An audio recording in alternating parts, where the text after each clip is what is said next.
आप सभी को मेरा नमस्कार। आज बहुत ही हेल्दी और बहुत ही स्वादिष्ट रेसिपी लेकर आई हूँ, तो इसलिए देखते रहिएगा और बने रहिएगा। इसके लिए मैंने यहाँ 2 मूली ली है। मूली के पत्तों को जो भी छेद वाले हैं या गल गए हैं या आपको लग रहा है पीले पड़ गए हैं, उन्हें बिल्कुल अलग कर देते हैं।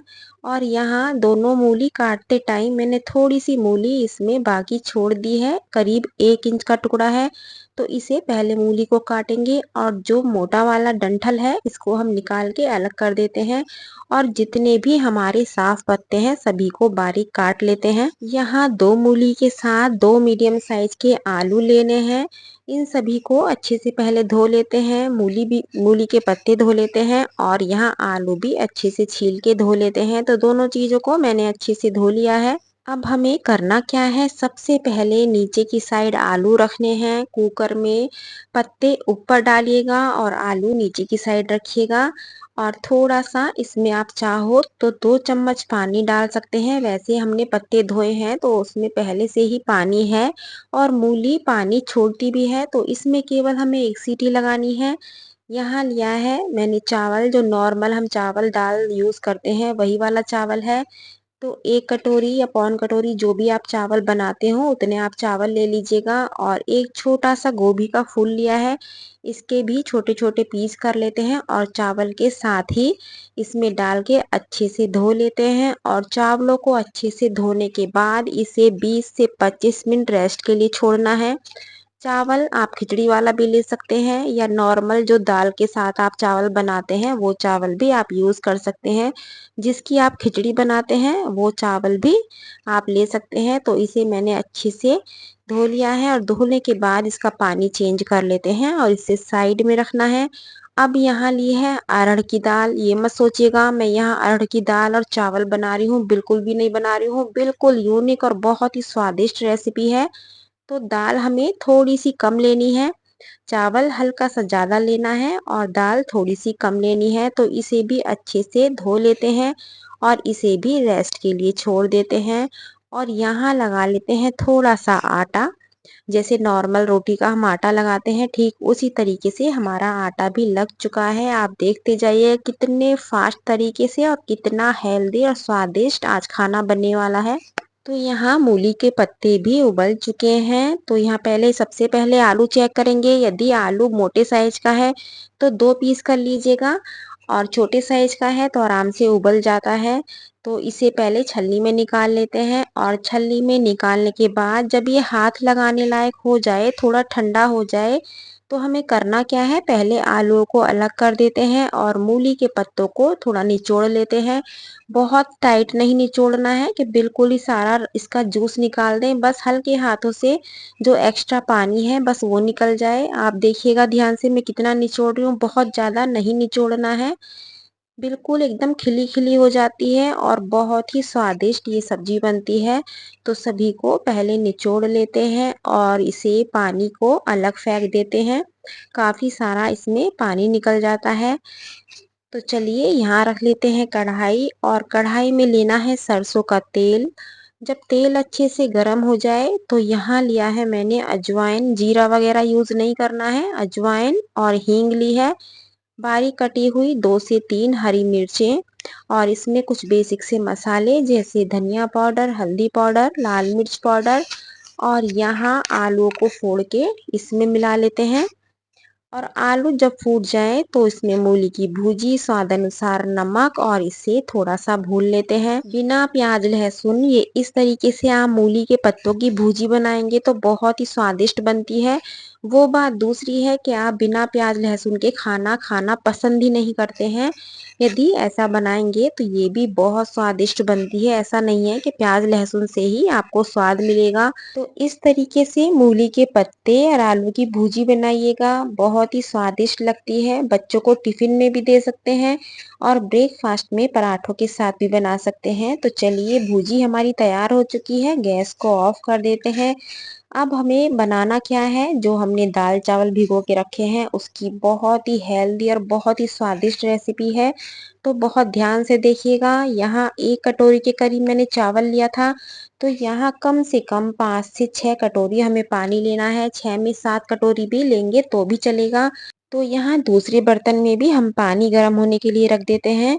यहाँ जितनी हमने दाल ली थी उसका 5 गुना पानी लिया है। इसमें स्वाद अनुसार नमक, हल्दी पाउडर 5 गुना, यानी कि 1 कटोरी दाल है तो 5 कटोरी आपको पानी लेना है। तो इसे उबलने के लिए छोड़ देते हैं। यहाँ चावलों का पानी भी गर्म हो चुका है, तो इसमें गोभी और चावल डाल देते हैं। दोनों चीजें अलग अलग उबालनी है। कुकर में चाहें तो कुकर में आप दाल को उबाल सकते हैं, लेकिन यदि पैन या भगोने में उबालेंगे तो ज़्यादा बढ़िया से बनेगी। तो इसमें मैंने केवल नमक लिया है, हल्दी का हमें चावलों में यूज़ नहीं करना है, और इसे पकने देते हैं। ये देखिएगा बहुत बढ़िया से ये पक जाते हैं। जैसे हम नॉर्मल चावल पकाते हैं बस उससे थोड़ा ज़्यादा पकाना है, खिला खिला ना रहे, थोड़ा घुट जाए।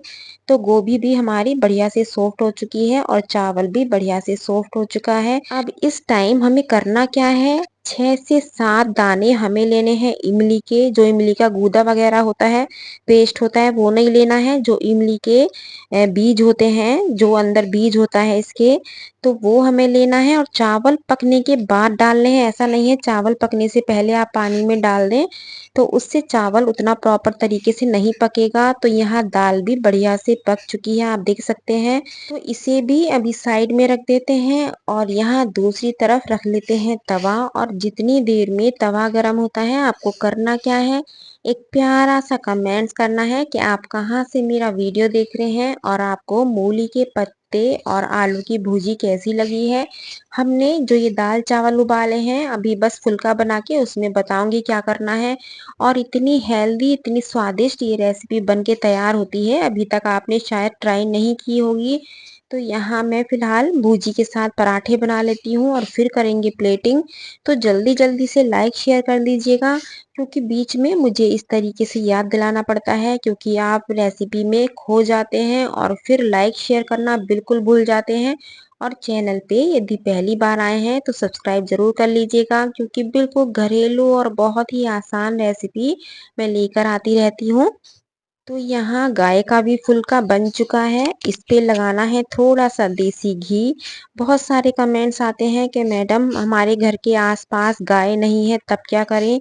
अब गाय नहीं है तब उसमें कोई कुछ नहीं कर सकता है, लेकिन हमारे यूपी की साइड मेरठ में तो गाय बहुत ज़्यादा होती है और हमारे यहाँ शुरू से ही रोटी निकाली जाती है, तो इसलिए गौ ग्रास हम जरूर निकालते हैं।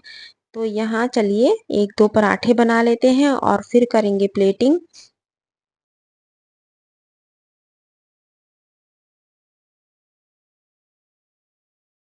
बिल्कुल फूले फूले नरम नरम किसी भी शेप में आप पराठा बना सकते हैं। तो यहाँ पराठे मेरे बनने वाले हैं और फिर तड़का लगाने के बाद करनी है प्लेटिंग। तो जल्दी जल्दी से लाइक शेयर कमेंट्स कर दीजिएगा। तो चलिए अब लगा लेते हैं सबसे पहले तड़का। तो जो दाल हमारी पकी हुई है उसे चावलों में डाल लेते हैं। आप सोच रहे होंगे दोनों दाल चावल एक साथ पका सकते थे, लेकिन एक साथ पकाने में वो मज़ेदारी नहीं आएगी जो बाद में अलग अलग मिलाने में आएगी। तो इसे अच्छे से मिला लेते हैं। बस आपको इसे बनाते टाइम ध्यान रखना है, चावल को हमें खड़ा नहीं रखना है, थोड़ा सा घुटा हुआ रखना है, ताकि ये दाल और चावल आपस में मिक्स हो जाएं। तो इसमें तड़का लगाने के लिए हमें लेना है देसी घी। देसी घी थोड़ा ज़्यादा मात्रा में लेना है। साबुत लाल मिर्चें, जब मिर्चें हल्की सी भुन जाएं तब उसके बाद हमें लेना है यहाँ पे जीरा। काली सरसों का भी आप तड़का लगा सकते हैं और जीरे से भी लगा सकते हैं। थोड़ा सा लेना है हींग, कड़ी पत्ता। और ये जब अच्छे से भुन जाए तो इसमें लेना है गरम मसाला और तीखी वाली लाल मिर्चें और इसमें लगाना है तड़का। आप यकीन नहीं मानेंगे, बहुत ही ज़बरदस्त ये रेसिपी बन के तैयार होती है। एक तरीके से बताऊं तो ये अरहर की दाल की खिचड़ी भी आप बोल सकते हो, लेकिन खिचड़ी में और इसमें दोनों में स्वाद में बहुत अंतर होता है। इसे बनाते टाइम बस आपको ध्यान रखना है कि इमली हमें स्किप नहीं करनी है, इमली से ही इसका स्वाद 4 गुना बढ़ता है। तो चलिए अब कर लेते हैं प्लेटिंग। तो यहाँ मूली के पत्तों की भुजी आ चुकी है, गर्मा गर्म पराठे और ये आ चुका हमारा दाल भात जो कि आज की बहुत ख़ास रेसिपी है। इसे ट्राई ज़रूर कीजिएगा क्योंकि आज मैंने दाल चावल ना बना के इस तरीके से इसे तैयार किया है और साथ में आम का अचार हो तो ये मेरी कंप्लीट हो चुकी है लंच थाली। बहुत ही हल्की-फुल्की एकदम गज़ब की है। इसमें आप गोभी के साथ मटर भी डाल सकते हैं। बहुत ही स्वादिष्ट ये आपको रेसिपी मिली है। तो रेसिपी पसंद आई है तो लाइक शेयर करना बिल्कुल मत भूलिएगा। इसे ट्राई ज़रूर कीजिएगा मेरे कहने से। तो कल फिर मिलती हूँ एक नई रेसिपी के साथ। Thank you.